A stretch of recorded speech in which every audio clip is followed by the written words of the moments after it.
Bismillahirrahmanirrahim. Assalamualaikum warahmatullahi wabarakatuh.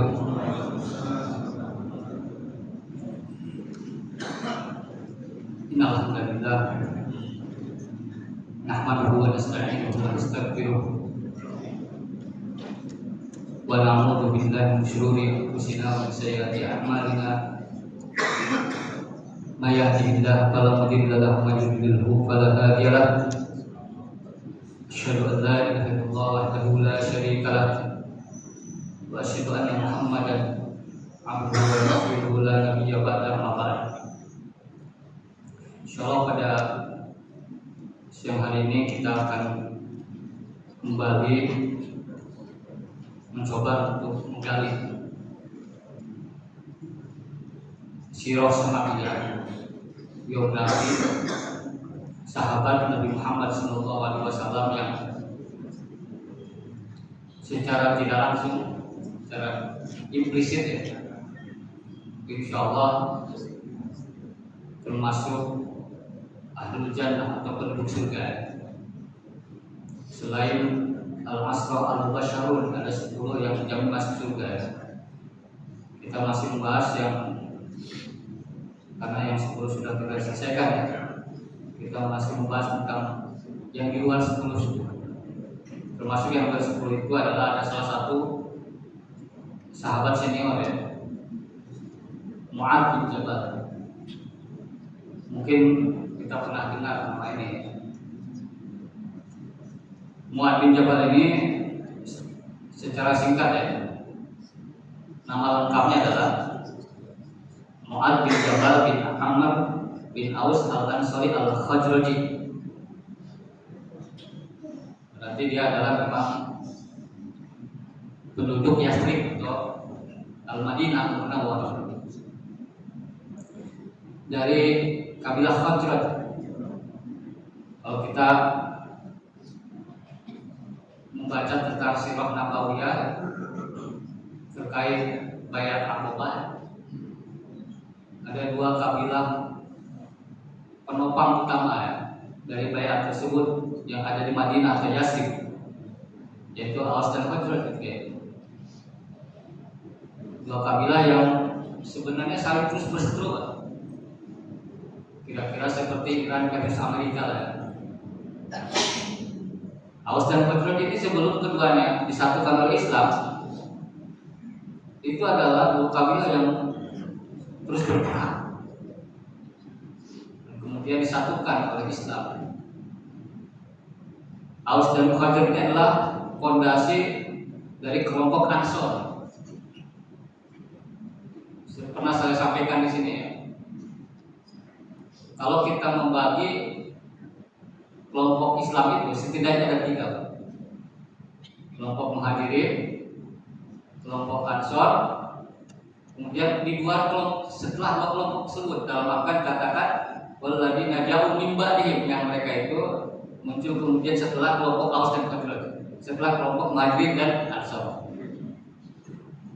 Jadi orang Islam itu hanya 3, Muhajirin atau Ansor, selain Muhajirin dan Ansor, yang mendoakan kelompok Muhajirin dan Ansor. Walladzina ja'u min ba'dihim yaquluna rabbana ighfir lana wal ikhwanina alladziina sabaquna bil iman, kan begitu. Nah, ini Mu'adz ini adalah dari kelompok Khazraj. Kunyahnya adalah Abu Abdurrahman, berarti salah satu anaknya Abu Abdurrahman. Abdurrahman ya. Memang kalau kita coba gali tentang kehidupan keluarga Mu'adz bin Jabal ini, sumbernya sangat sedikit. Siapa nama istrinya pun tidak ada riwayat yang sahih. Namanya siapa, kemudian anak-anaknya ada berapa, itu di referensi-referensi seperti Al-Isabah, kitab Sahabat atau Bapak Ibn Sa'ad, dan referensi-referensi tentang biografi sahabat tidak disebutkan secara detail. Makanya ketika disebut kunyahnya Abu Abdurrahman, berarti salah satu nama anaknya Abdurrahman ya. Lahir di Madinah, Yathrib, sekitar 18 tahun sebelum hijrah Nabi. Ya didiskusikan di berbagai sumber ya. Tampan, pasti berbicara, cerdas, berpikiran tajam, cerdas, memiliki mata yang bersinar dan diri yang putih bersih dan menarik perhatian. Secara fisik dia menarik ya. Good looking lah kalau bahasa kita ya. Tapi memang bukan hanya lookingnya saja yang good, tapi juga brainnya ya, otaknya. Itu yang penting kan. Nah yang lebih mengejutkan lagi, Mu'adz bin Jabal itu terkenal Pak. Di kalangan sahabat kita juga sering mendengar Mu'adz bin Jabal. Usianya hanya 33 sampai 34 tahun. Kalau Mu'adz jadi cawapres mungkin nggak cukup umur dia ya. Maksudnya Mu'adz bin Jabal sih. Jadi muda tapi namanya begitu sangat dikenal ya.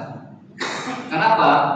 Kalau kita lihat keislamannya ya, dia merupakan salah satu penduduk Madinah yang keislamannya sangat cepat ya.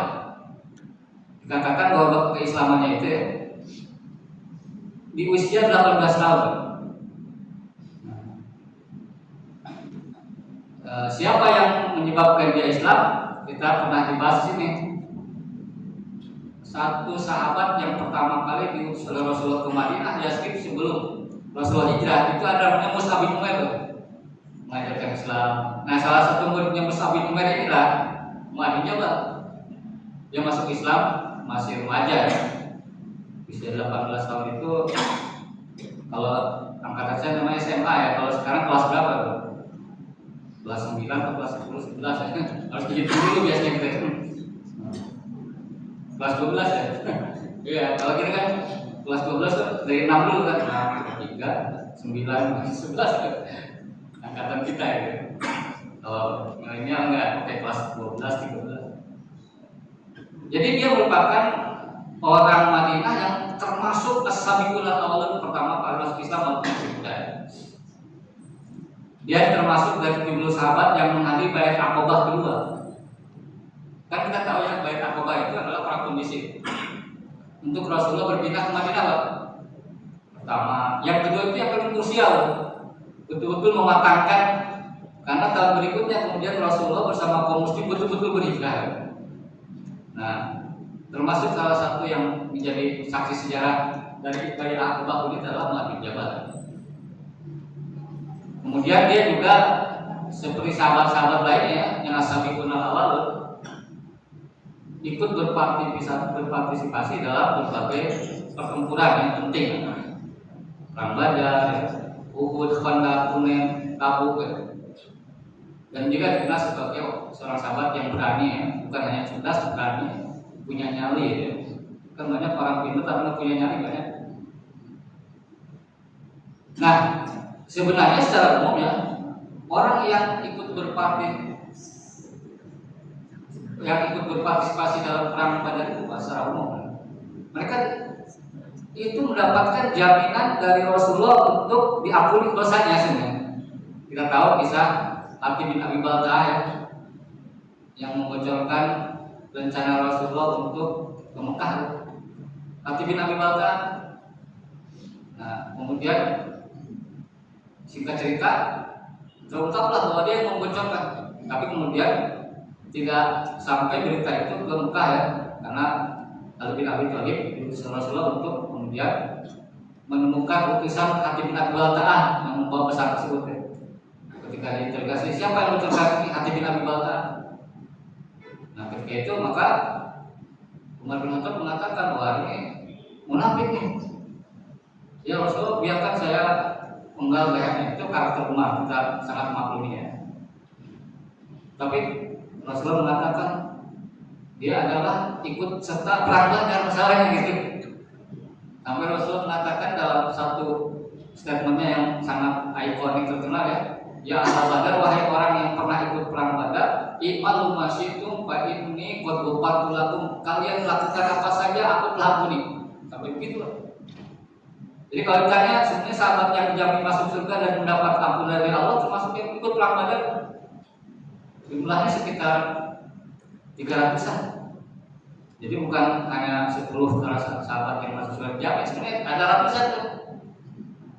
Nah, apalagi Mu'adz bin Jabal ya, ada daerah-daerah lain yang menguatkan. Jadi ini standar sahabat yang nilainya tinggi, ikut perang-perang yang sangat krusial ya dalam sejarah Islam. Perang Badar 389 kaki, saya 1/3. Pengalaman pertama dalam perang Badar dalam konfrontasi dengan kafir Quraisy ketika itu dengan amunisi yang sangat terbatas, tapi kemudian Allah memberikan pertolongan dalam perang Badar. Kemudian yang penting, kenapa Mu'adz bin Jabal ini sangat luar biasa? Rasulullah mengatakan begini, a'lamu ummati bil halal wal haram Mu'adz bin Jabal. Orang yang paling mengetahui halal dan haram itu Mu'adz bin Jabal, bayangkan. Jadi Mu'adz bin Jabal ini memang kalau hidup sekarang ya dipastikan dia adalah ketua fatwa MUI lah, kira-kira seperti itu ya. Dia adalah orang yang paling tahu halal dan haram. Bukan Abu Bakar, bukan Umar, ya, bukan Ali. Padahal Ali, ya, kalau di kalangan Syiah itu disebut bahwa Ali itu adalah pintu ilmu Rasulullah. Wa Ali wa Fuad. Bukan juga sahabat-sahabat yang khulafaur rasyidin, bukan. Oleh karena itu, yang namanya Mu'adz bin Jabal ini oleh Umar bin Khattab dikatakan begini, dia itu satu ketika Umar bin Khattab mengatakan begini, laukana Mu'adz bin Jabal hayya, kalau seandainya Mu'adz bin Jabal masih hidup, lastahlafahu, maka aku akan jadikan dia sebagai pengganti aku, bayangkan, menjadi khalifah. Jadi sebenarnya kalau Mu'adz bin Jabal panjang umur, setelah, karena dia meninggal sebelum Umar bin Khattab misalnya. Jadi ketika wafatnya Umar bin Khattab pernah mengatakan, seandainya Mu'adz bin Jabal ini masih hidup, aku jadikan dia khalifah, bayangkan. Lastahlafahu. Terus ada yang tanya, emang kenapa? Karena Umar bin Khattab yang namanya Mu'adz bin Jabal itu adalah imamul ulama, imam para ulama itu. Jadi Mu'adz bin Jabal ini bukan sembarangan ya. Usianya boleh pendek ya, 38 ya. Tapi memang kedudukannya luar biasa. Kenapa? Rasulullah telah memberikan satu endorse ya, bahwa dia paling tahu halal dan haram Umar. Apa Mu'adz bin Jabal? Mu'adz bin Jabal, tidak ada yang lain. Nah, yang paling unik lagi, Rasulullah pernah mengatakan ini, ya Mu'adz, wallahi inni la uhibbuka ya Mu'adz, sungguh aku menyukai engkau. Jadi memang kan yang namanya seseorang mengungkapkan, mengekspresikan rasa sukanya kepada orang lain kan menunjukkan kesukaan yang luar biasa. Jadi dapat dikatakan yang namanya Mu'adz bin Jabal ini adalah orang salah satu sahabat yang paling dicintai oleh Rasulullah SAW, dan Rasulullah mengungkapkannya secara verbal. Kami mengatakan itu, wahai Mu'adz, aku mencintaimu karena Allah. Bayangkan. Kan dalam satu hadis, al-mar'u ma'a man ahbab, bahwa seseorang ini nanti di akhirat bersama orang yang dia cintai. Berarti kan umat yang namanya Mu'adz bin Jabal akan berada di mana? Jadi surga itu akan dijaga oleh Rasulullah. Sebenarnya kata-kata wahai Mu'adz, aku demi Allah sesungguhnya aku mencintaimu, ada lanjutannya hadis itu ya.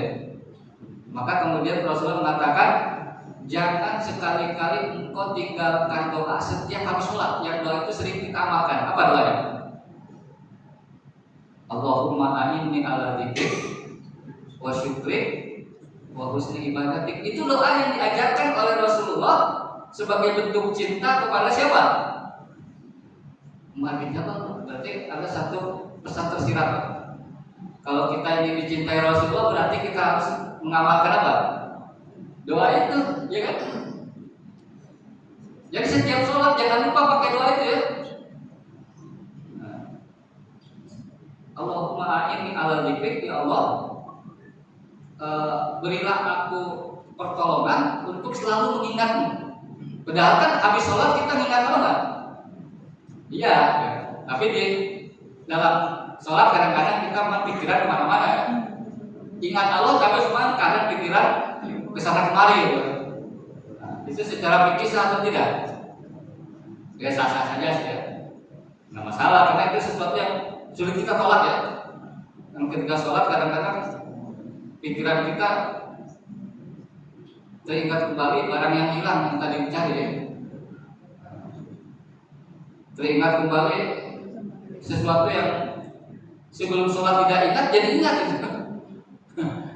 Makanya ada lelucon kalau kita lupa sesuatu maka minta pertolongan kemana? Ke sholat katanya. Itu tafsiran dari wasta'inu bisobri wa sholat, minta tolongnya kepada kesabaran dan sholat. Karena ketika sholat kita jadi ingat gitu.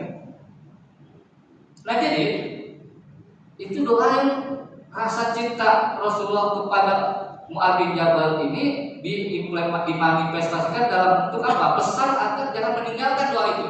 Wahai Mu'adz, jangan tinggalkan setiap habis sholat doa Allahumma ini ala dzikrik, ya Allah tolong aku ya, berilah pertolongan aku untuk selalu mengingat. Kemudian Allahumma ini ala dzikrik, kemudian wa syukrik, dan selalu bersyukur kepadamu. Wa husni ibadatik, dan agar ketika ibadah itu maksimal. Kita ingat ya, kata husni itu berasal kata ihsan ya, sama akar-katanya. Tingkatan-tingkatan dalam kita beribadah itu ada Islam, ada iman, ada ihsan yang terakhir. Ihsan itu kita sudah imajinasinya udah jauh Pak. Dikatakan oleh Rasulullah ihsan itu apa? Anta udallaha ka'annaka tarah wa illam takun tarah wa innahu yarakan, itu ihsan. Berarti kan ketika beribadah imajinasinya kita sudah betul-betul jauh tuh. Bayangkan ketika sholat seolah-olah kita melihat Allah. Ya, faktanya kan ketika kita sholat melihat Allah enggak? Enggak. Tetapi kemudian ada lanjutannya. Kalau kita tidak bisa melihat Allah, maka kita memiliki keyakinan penuh bahwa Allah melihat kita. Ikhlas namanya ya kalau tidak tahu. Nah jadi ini doa ada salah satu kesimpulan besar. Kalau ingin dicintai Rasulullah, maka amalkan doa ini. Doa yang memang kalau kita lihat ya doanya tidak ada sama sekali unsur duniawi sih ya. Nggak ada ya. Allahumma a'inni ala dzikrik, mengingat Allah, zikrullah ya. Wa syukrik, bersyukur kepada Allah. Secara langsung tidak ada unsur duniawi ya. Walaupun cara tidak langsung ada, karena ketika Allah mengatakan wala in syakartum la azidannakum, kalau bersyukur akan tambah, walaupun ada ya. Tapi itu semua adalah bentuk ibadah. Zikir ibadah lisan, ibadah hati. Syukur ibadah lisan, ibadah hati, juga ibadah jawarih, anggota tubuh kita ya. Wa husna ibadatik itu betul-betul adalah ibadah ukhrawi akhirat. Tujuan kita ciptakan Allah adalah ibadah. Itu kan. Kemudian Umar bin Khattab berkata, man aroda, barang siapa yang ingin ya ayat ta'ala untuk kemudian belajar fikih, datanglah kepada Mu'adz bin Jabal. Bayangkan. Kita tahu padahal ya, Umar bin Khattab ini ada inovasi fikihnya yang luar biasa. Banyak contohnya ya. Umar pernah memberikan yang namanya distribusi zakat ya, kepada siapa? Kepada yang dianggap oleh Umar bin Khattab adalah yang bisa mendekatkan kepada Islam walaupun non-muslim. Mu'alaf namanya. Umar pernah menolak untuk memotong tangan orang yang mencuri. Kenapa? Karena ya, dalam satu riwayat dia mencuri karena memang dia lapar. Itu inovasi Umar. Umar yang kemudian pernah menghidupkan sholat tarawih. Rasulullah kan sholat tarawih cuma 3 malam. Setelah itu vakum. Di zaman Abu Bakar nggak ada sholat tarawih berjamaah di masjid, itu ada. Dihidupkan kembali di zaman siapa? Umar bin Khattab dengan Imam Abdullah bin Ubay.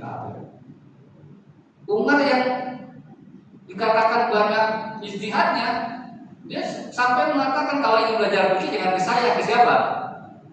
Umar bin Jabal. Oleh karena itu ya, Umar bin Jabal ini kedudukannya di depan di mata Rasulullah sangat luar biasa. Orang yang sangat dicintai, orang yang paling tahu halal dari haram. Umar mengatakan bahwa adalah dia yang kalau ingin belajar adalah kami Umar bin Jabal. Kalau dia masih hidup akan jadikan khalifah, ya. Itu kan kedudukan yang sangat luar biasa ya. Nah ini yang paling penting kalau bapak-bapak ya, atau ibu-ibu kalau ada belajar tentang masadirul ahkam, belajar tentang sumber-sumber hukum dalam Islam. Maka salah satu yang paling ikonik dalilnya adalah hadis ini. Jadi ketika Nabi Muhammad SAW mengutus yang namanya Mu'adz bin Jabal ke Yaman untuk kemudian mengajarkan Islam di sana, itu ada fit and proper test dulu. Ada ujangan dulu. Salah satu ujangannya itu adalah inna kata di qauman min ahli kitab. Mu'adz, nanti kalau kamu ke Yaman akan saya utus menjadi guru ya. Kamu akan menemui ahli kitab sana. Kata Rasulullah, maka yang pertama kali diajak mereka ajak itu adalah mengucapkan 2 kalimat syahadat. Nah, diajak dan seterusnya. Nah, kemudian Rasulullah bertanya. Nabi bertanya, dengan apa engkau memutuskan perkara? Bima taqdi. Redaksi Arabnya redaksi Arabnya. Dia menjawab, di kitabillah, pertama saya akan putuskan kalau ada satu sengketa, saya akan putuskan merujuk kepada Al-Quran. Nabi nanya lagi, jika tidak ketemukan Pak Ilham Tajid, Mu'adz menjawab, bismillahirrahmanirrahim Rasulillah, dengan sunnah Rasul hadis. Ditanya lagi sekarang dikejar, jika tidak ketemukan juga, berarti kan ada satu isyarat. Banyak sekali kejadian-kejadian dalam kehidupan keseharian bahkan di zaman Rasulullah sekalipun yang tidak secara eksplisit itu hukumnya di dalam Al-Quran itu ada banyak sekali. Makanya Rasulullah mengatakan nanti kalau diputuskan ternyata hukumnya tidak ada di Al-Quran, tidak ada di Sunnah, terus engkau mau ngapain? Nah ini yang menjadi setiap rujukan sumber-sumber hukum ini pasti dalilnya ini. Nah ini menunjukkan kecerdasan seorang Umar bin Jabal. Dia mengatakan gini, ajtahid, aku akan berijtihad bira'yi dengan pendapatku, wala aksir, dan aku tidak akan pelit, tidak akan kurang usaha. Nah ini berarti apa? Ini dalil ijtihad. Jadi dalam Islam ini berdasarkan apa yang disampaikan oleh Mu'adz bin Jabal, ruang ijtihad itu terbuka besar. Tidak boleh pelit, boleh. Jadi ijtihad itu adalah satu dinamika pemikiran hukum Islam yang sangat luas. Itu yang menyebabkan Islam bisa survive dimanapun dan kapanpun. Kenapa? Ketika ada satu peristiwa yang perlu direspon oleh hukum Islam, ada ruang ijtihad di situ. Sekarang yang kita saksikan di zaman yang tidak pernah kita terpikirkan sebelumnya, ijtihad ini semakin tantangannya besar, sangat besar sekali. Hal yang sederhana dalam sholat kita, ya. Boleh nggak? Misalkan ya, sholat, kemudian kita di rumah.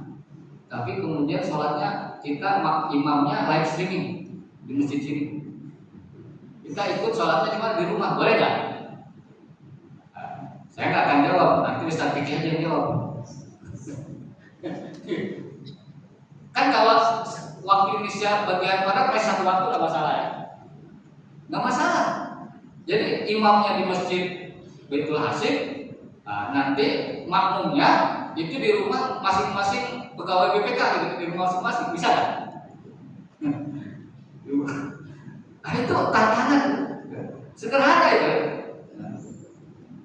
Jadi yang ibadah-ibadah sehari-hari saja seperti itu.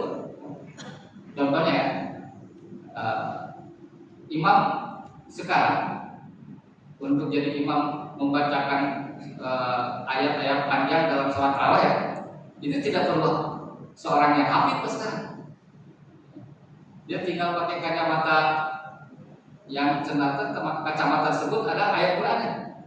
Ada kan kacamata Google kayak gitu ya. Tinggal kacamata tapi jelas enggak, wah ini imamnya walaupun suratnya panjang-panjang terawih gak pernah salah, iya dibaca gitu. Boleh atau tidak? Itu tantangan gitu. Apalagi kalau di dunia kedokteran, di dunia kedokteran masalah bayi tabung lah, apalagi sekarang di dunia artificial intelligence itu banyak tantangan juga kan? Tiba-tiba ada foto ya, seorang yang bukan suami istri, tapi kemudian foto itu dia seperti orang sedang berzina. Video lagi ya, bisa jadi alat bukti perzinahan kan? Belum tentu karena yang namanya rekayasa AI ya. Bisa jadi. Sekarang itu tantangan hukum itu sangat besar. Makanya luar biasa apa yang disampaikan oleh Muhammad Jabal. Dia mengatakan, aku akan berisyad dan aku tidak akan pelit. Maksudnya apa pelit itu? Maksimal dan ruang isyad itu terbuka sangat besar. Makanya kalau ada zaman di mana umat Islam disebut adalah zaman kebutuhan, jumud. Apa itu? Ada satu statement mengatakan ruang ijtihad itu tertutup, nah itu tidak sesuai dengan spirit Islam. Ruang ijtihad itu akan terus terbuka luas, lebar, karena itulah memang karakter Islam yang selalu merespon apa? Kehidupan manusia dimanapun dan kapanpun. Nah, apakah kemudian apa yang disampaikan Rasulullah itu umat Mu'adz bin Jabal kemudian mendapatkan penolakan dari Rasulullah? Rasulullah hanya mengatakan gini. Lalu Rasulullah menepuk dada Mu'adz dan bersabda, Alhamdulillahilladzi waffaqa Rasulillah. Segala puji bagi Allah yang telah memberikan taufik kepada utusan Rasulullah sesuai dengan apa yang diridhoi Rasulullah. Ini apa artinya? Bahwa apa yang disampaikan susunan sumber-sumber hukum oleh Mu'adz bin Jabal ini sudah di-endorse oleh Rasulullah SAW. Dan Rasul mengatakan harus seperti itu. Makanya hadis ini kalau kita belajar usul fikih itu akan ketemu banyak tentang sumber-sumber hukum Islam, Al-Quran, Sunnah, ijtihad. Ijtihad itu Pak, kalau semua para ulama sepakat dinamakan ijma, namanya ya, konsensus. Itu kita akan belajar di usul fikih. Jadi yang paling ikonik dari Mu'adz bin Jabal itu adalah percakapannya dengan Rasulullah SAW itu sebagai metodologi hukum Islam. Itu yang paling penting. Nah, wafat dan warisannya. Yang namanya Mu'adz bin Jabal ini usianya memang dia wafat ya karena terkena wabah di Sam, Yordania. Dia ketika wafat ya kena wabah, bahkan katanya anak dan istrinya juga meninggal karena wabah ya. Ketika wafatnya dia mengatakan, selamat datang kematian, kekasih yang datang pada saat aku membutuhkannya. Artinya apa? Kalau kita sakit nggak tertahankan, maka itu dianggap sebagai sesuatu yang sangat ditunggu-tunggu, Pak. Karena kalau orang sudah meninggal, rasa sakitnya hilang nggak? Hilang. Makanya kan ada satu pendapat, boleh nggak kita meminta agar kepada Allah Subhanahu Wa Taala agar kita diwafatkan? Boleh. Dengan mengatakan Allahumma, ya Allah matikanlah aku kalau memang kematian itu lebih baik. Nah, itu kalau banyak masalah. Boleh minta kematian, boleh asal dengan bunuh diri. Boleh. Jadi kalau Bukan masalah saya ingin meninggal aja boleh, tapi doanya begitu. Kalau memang kematian itu lebih baik bagi aku, maka wafatkan aku. Tapi kan rata-rata kita ingin hidup apa? Hidup lama ya. Ya nanti kita hidup lama tapi sejahtera ya. Nah, kalau istilah jargonnya ya, muda, kaya raya, tua bahagia, mati. Nah itu, oh, itu luar biasa juga. Ya. Tua, muda kaya raya, tua bahagia, mati masuk husnul khotimah maksudnya gitu. Nah itu cita-cita kita semua. Nah, itu jargonnya. Kalau di Al-Qur'annya Rabbana atina di dunia hasanah wa fil akhirati hasanah. Jadi kalau kita sakit, bahwa kematian itu seperti seorang kekasih, kata Mu'adz bin Jabal ya. Nah, jadi kalau kita sakit tuh boleh kita minta, ini nggak sembuh-sembuh ya Allah, inilah takdirkanlah kematian kepada aku, ya nggak apa-apa ya, tapi jangan bunuh diri ya. Nanti kan ada satu fatwa ini, boleh nggak sungkit mati itu? Dalam Islam itu bagaimana mudah tuh? Euthanasia namanya, hukumnya. Jadi dia wafat karena ini ya, karena Allah. Nah, tadi sudah kita sampaikan warisannya dia adalah seorang tokoh yang paling tahu halal dan haram, seorang imam dari para ulama, imamul ulama. Rasulullah juga tadi saya sampaikan warisannya orang yang paling tahu di antara umat halal dan haram adalah Mu'adz bin Jabal. Nah ini pesan dari Mu'adz bin Jabal ya. Ta'allamul ilma, kata dia orangnya sangat cinta ilmu ya, Mu'adz bin Jabal. Oleh karena itu dia orangnya disebut faqih, ahli fikih ya. Pelajari ilmu karena mempelajarinya karena Allah ada rasa takut. Maksudnya apa? Bahwa salah satu tanda tujuan seseorang mempelajari ilmu yang benar itu adalah menjadikan dirinya lebih takut kepada Allah Subhanahu wa taala. Jadi kalau orang semakin tinggi ilmunya harusnya semakin apa? Semakin takwa. Jadi kalau ada orang yang ilmunya tinggi loh, tapi kemudian melakukan korupsi misalkan, nah itu sih tidak diniat dengan tujuan mempelajari ilmu dalam Islam. Namanya profesor doktor tapi kemudian mau korupsi, nah itu tidak diniat dalam Islam. Semakin ilmunya semakin banyak maka semakin takut kepada Allah. Kan ada dalam Al-Quran, innama yakhshallaha min ibadihi al-ulama ya, yang hanya takut kepada itu para ulama, para ilmuwan. Kalau dimaknai lebih luas lagi ya. Jadi tujuan orang berilmu itu agar semakin dekat kepada Allah, bukan semakin jauh. Nah ini ada paradigma yang berbeda. Paradigma mempelajari ilmu di negara di paradigma sekuler dengan paradigma Islam itu beda. Paradigma sekuler, orang pelajari ilmu makin jauh daripada keimanan. Ada yang orang semakin pintar semakin ateis. Itu paradigma sekuler. Tapi paradigma Islam, ketika dia pelajari ilmu semakin dekat kepada Allah Subhanahu wa taala. Seperti itu.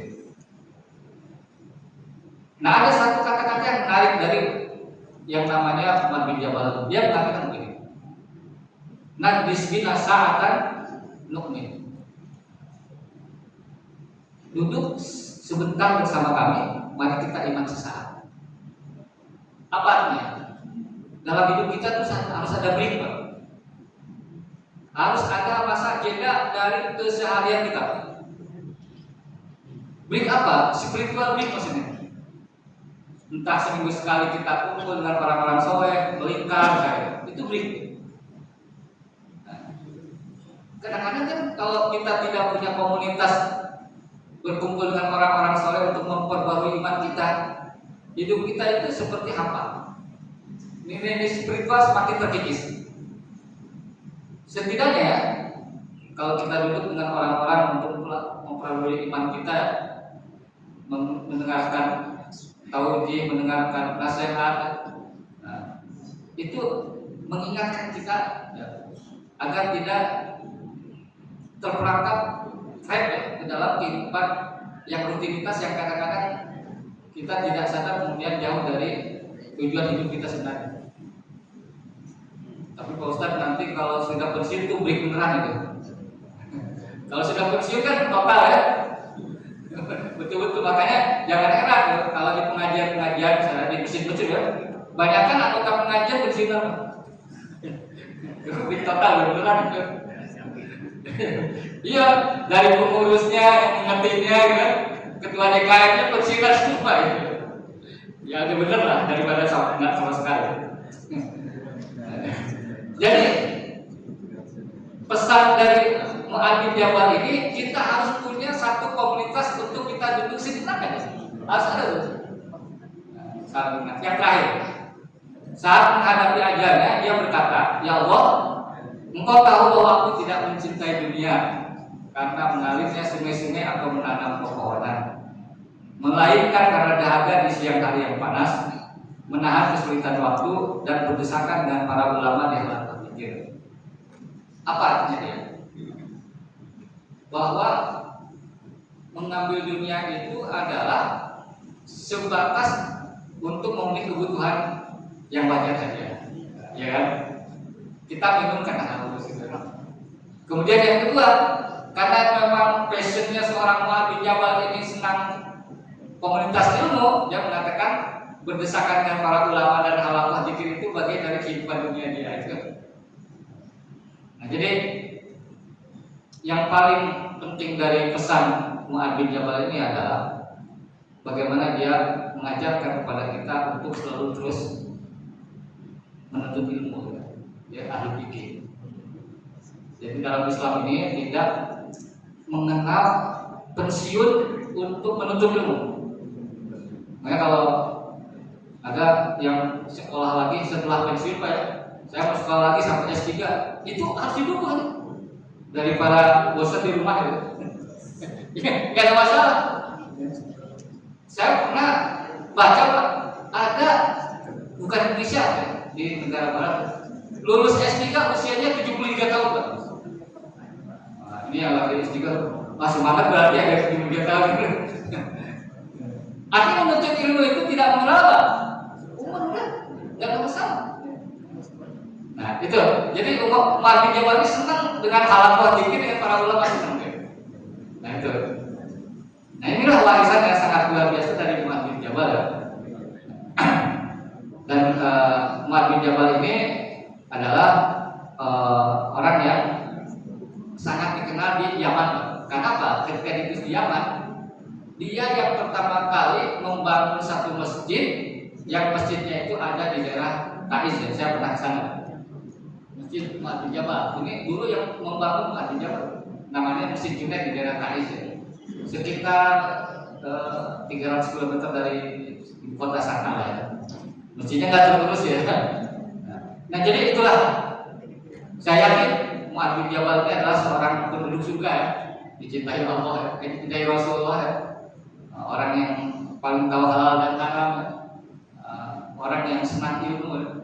Walaupun meninggalnya bukan medan jihad ya, walaupun dia ikut jihad di medan-medan pertempuran yang sulit ya, Tabuk, Uhud, Khandaq, Badar, tapi meninggalnya karena apa? Karena Allah ya, nggak masalah ya. Tapi itulah memang seorang Mu'adz bin Jabal yang sangat luar biasa. Mudah-mudahan kita bisa menggali nilai-nilai yang diwariskan oleh Mu'adz bin Jabal dalam kehidupan kita. Saja kajian pada siang hari ini, mudah-mudahan kita bisa mengamalkan beberapa pesan Mu'adz bin Jabal, terutama doa tadi ya setelah habis sholat. Dengan begitu kita bisa termasuk orang-orang yang dicintai oleh siapa? Rasulullah SAW. Dengan buktinya mohon dimaafkan. Aku lupa dijaga. Wassalamualaikum warahmatullahi wabarakatuh.